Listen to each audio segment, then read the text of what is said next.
Hello, everyone.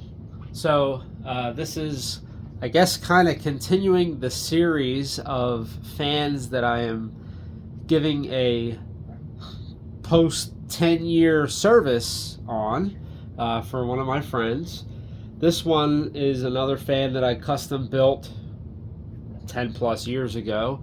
And this one, other than the motor, everything is completely from scratch. Of course, I didn't make the belt or the pulleys, but all of the cabinet is just plywood, and even the blade itself. I made a wood hub and made wooden wings for the blade, and they're kind of shaped like a Type Q ILG. They're just not as wide as a Type Q ILG would be. So they don't quite throw as much air as they could have, but they are just made out of some, I think it's like 3/16 or quarter-inch underlayment type of material. So I did have to do a little bit of reinforcing on the back side of the blade where it attaches to the hub just to stop them from flexing so much. But other than that, this thing has gotten a lot of use over the years. My friend's dad worked for the railway, and he would take this to and from work every day with him and use it. So it got a lot of use. It was carried around a lot. So it's really kind of neat to see this stuff circle back around to me again to get a little tune-up. But either way, I just got done completing that tune-up, and we're going to take a look at how this thing runs.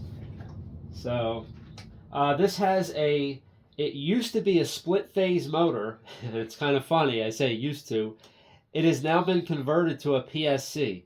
Now, I did this way back when I didn't really have a huge bit of knowledge on motors, but I just decided to give it a shot. So I took the centrifugal switch out of this and just hooked it up as a PSC, and I played around with it until I could find the right capacitor value for it. But either way, here we go. We're going to let it rip.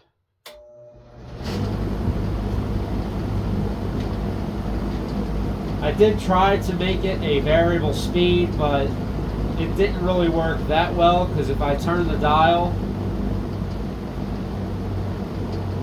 that's about all I get for speed change, so it's really not that much, but I guess you live and learn. I did this a long time ago, so now I would have done things differently. But it is also reversible. So I just have a four-way switch, regular four-way toggle switch for a wall. And all that does is switches the polarity of the circuit, the starting circuit, with reference to the capacitor. So if I flip it the other way,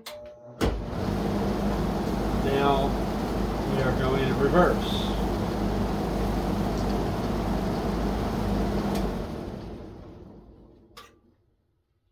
Now I can flip this around.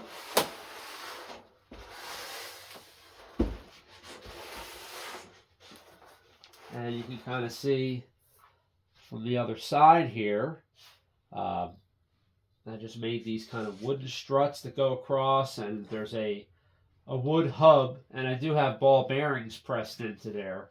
So this shaft is riding on ball bearings, and the motor shaft is just sleeve bearings. So again,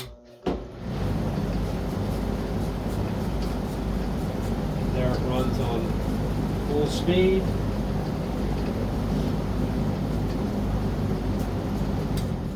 Turn it off. There we go. I think that was, if I remember correctly, it's been a long time. I think it's a 22-inch blade, and I think I think how I calculated what size to make it was uh, really just on the window opening. I designed this to be a window fan, so that was the maximum size that I could fit for the size of the opening of the window. But yeah, it's a pretty neat little fan. I really want to put some felt pads on the bottom of these feet. Those are there specifically to elevate the fan enough. The window that it was supposed to go into, it had a little lip at the bottom, so those tube eyes would actually elevate the front side of the fan enough to be able to slip over top of that lip and then there's a groove cut in the top of the fan where the upper window can slide down and kind of lock itself in place. So, pretty neat build. It's definitely held up pretty well over time. I wasn't sure how that wood blade would hold up, but that has definitely inspired me that if I ever want to make something like that in the future, I can say that this did work. So, probably a metal blade would be a lot better, but for just creating something from scratch, if there's a will, there's a way, and it can be done. So, I hope you all enjoyed seeing this cool little unique fan.